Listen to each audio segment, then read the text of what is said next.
দাঁড়িয়ে আছি। বামুনগাড়া এখন একটা বিরাট শিল্পাঞ্চল, বহু লোকের বাড়ি। এখানে প্রায় 30 থেকে 40 হাজার ফ্ল্যাট তৈরি হয়েছে।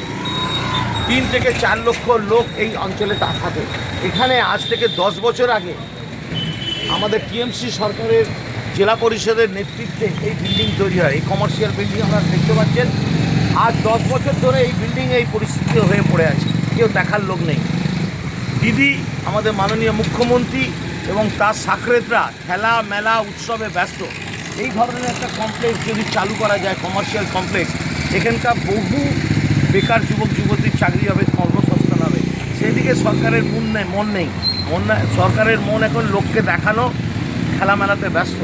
তো আমি মাননীয়ার কাছে রিকোয়েস্ট করব, পশ্চিমবঙ্গ সরকারের কাছে এবং জেলা পরিষদে যুদ্ধকালীন পরিস্থিতিতে এই বিল্ডিং চালু করা হোক।